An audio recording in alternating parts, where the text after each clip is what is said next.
Hello, I'm Emma Allen. I'm the Director of Active Property Investing, and we're so excited to do our end of financial year tips for property investors. This video, we have our lovely Kim Quach from Duo Tax. Hey, Kimmy. Hi, Emma. Thanks so much for having me on today. We love chatting with you, and we've known you for quite a number of years, as we were just saying. So would you like to introduce yourself and perhaps tell us a little bit about what Duo Tax does? Yeah, sure. So DuoTax, we're actually a quantity surveying firm. We actually specialize, though, in preparing what's called the tax depreciation schedules. So these schedules help investors, both residential and commercial investors, make sure that they're claiming the second biggest deduction in their investment property, which is the depreciation of their physical asset themselves. So the company, we've been around for 8 years now, so we're just celebrating our 8th year anniversary. Brilliant. Yeah, and we're actually a national company as well. So it doesn't matter if you've got properties in Victoria, New South Wales, WA, or Brisbane, anywhere in Australia, we're able to help service those clients. Fantastic. And I guess for some of the people who might not be familiar with what a depreciation schedule is, it's pretty much the wear and tear, isn't it, of a property. So as an investor, it becomes a really good tax offset, so to speak. Yes, that's correct. So I guess the analogy I always use is your property, your asset is probably the biggest investment that you'll ever purchase into.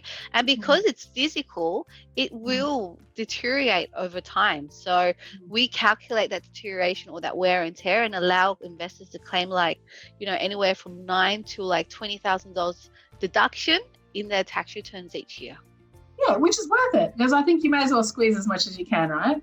Of course, every dollar counts at the moment, so yes. And do you find that some property investors, if they didn't know about this, do you have like a portion of people who might be actually missing out on claiming depreciation? Yes, so I guess the biggest advice is that having the right advisors in your network, because they're the ones that will be able to educate investors about what to do and who to speak to ensure that they're making the investment work. Optimizing their investments. So end of financial year, we're talking about depreciation schedules. Is this the time for them to engage you, or is there a prime time for them to engage you? Yes, so I guess the best time to engage us is actually before the end of financial year is over, or when they actually settle on their property. Because if they purchase a property and it settles right now in April, the time frame it will take us to prepare the report will be shortened. But also they can claim the cost to the report fee as another deduction on top of what they're going to get back in depreciation. It's another expense related to their investment property. Great. So they can claim, what you're saying is the fee that it costs to get the depreciation report is also tax deductible. 100%. Yeah, brilliant. And so because you've interacted with many different types of investors and you've been wonderful helping us across all the different cities as well, is there something that, like a common mistake that you might see property investors fall into, or a trap? Yes, so there is, I guess, one thing that I wanted to highlight, one of the mistakes is that people might buy properties next door to somebody they knew, or they might buy properties in an estate that they've heard about. And they might know the people who had purchased into it, and they've been, solicited into buying in there because it's a good area. But one thing is that depreciation does not have anything to do with property valuation. So they always come back and say, oh, my mate or my friends or my family got this in depreciation. How come mine is a little different? And I always mention it comes down to 3 factors: is the fixtures and fittings of the properties. Are they identical? The size of the building, are they the same building size at all? Or even the quality of the build, are they actually the same quality? Because you can have 2 next door neighbors, in the same area, but the builds can be very, very different. So depreciation does get affected with that. Reflects that, definitely. And that makes total sense, because you're so specific in the schedules to know what is actually inside fixtures and fittings wise. And so I guess what if there was someone that just realized that depreciation was a thing, and if they've missed out on being able to depreciate their investments, like can you go back and still claim those? Yeah, of course. The ATO allows us to claim back up to 2 years depreciation without any objections or any filing anything further. So if you purchased it over the past 2 years and you just haven't had that genuine advice provided, then yeah, we can definitely go back and backdate the reports for them. Fantastic. That's the same if people have been lazy and they haven't gone and done it. Yes. With the problems that they've settled in the last 2 years, then they need to catch up on that. Yep, that is exactly right. Fantastic. And so I guess my next question would be, do you have a golden tip? Yes. So my golden tip probably would be off that conversation, Emma, is it never hurts to ask. About the eligibility in depreciation, because for your clients, especially Emma, it's a free service that we provide. So we can even provide a guarantee. Let them know, is it worthwhile? How much are they going to get back? And we'll provide that to them so they can work out what their profits would be or what their forecasting would be for the next couple of years. And that could be backdating the reports as well. What are they going to actually receive in return if we backdate the reports for them? Yep. So is this like for something that could be like an older type property? Let's say we have a investor that's come to us and they've just settled a new one, got their depreciation, but they've got others in their portfolio. It could even be commercial. So it never hurts to ask, is what you're saying, is to go back and Yeah, that is correct. A lot of people assume that because they've purchased into existing properties that there is no depreciation available whatsoever, which is a very big myth out there.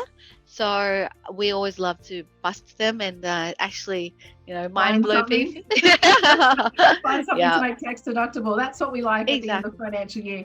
And so that's wonderful, because we know that the new properties, you've got so much to depreciate from, and it's really visible. And you can see it, and it's usually listed if it's a new property.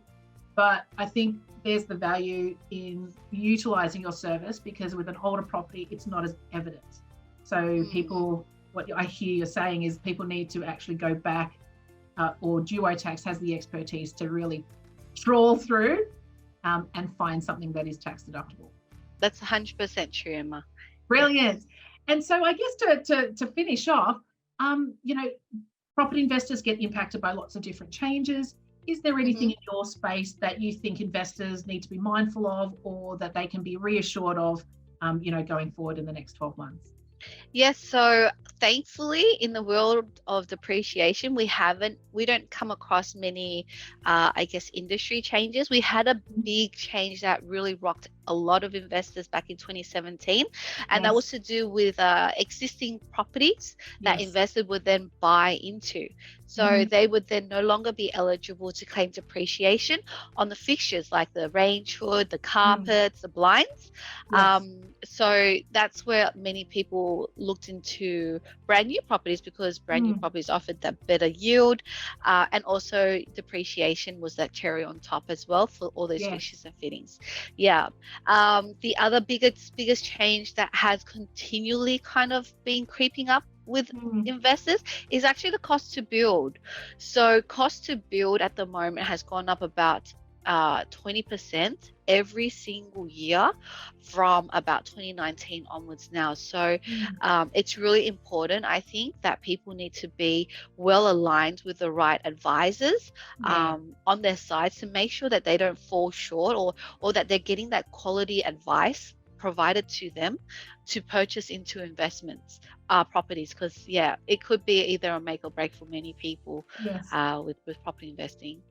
One of the videos that I saw either yourself or Tuan do was around installing an oven. Do you remember this one? It has stuck in my mind. Sometimes, maybe an accountant or whoever might go, okay, the depreciation is the value of the oven, but DuoTax can do the value of the oven as well as the cost for installation, the labor and everything else. And I think that I love that example to say, on paper, that's what you should depreciate, but as an expert, you have so much more scope and understanding to be able to squeeze out the absolute maximum that you can. Of course. Yes. Great benefit. Well, of course, and that's the example of paint. Paint doesn't cost much, but the labor work and the cost to actually get an expert out to do the painting is what you're really paying for as well. So the quality of that work. Yes, I love it. Thank you so much for sharing your insights. I hope that just kind of opens up even more for people to understand that depreciation is not just surface level.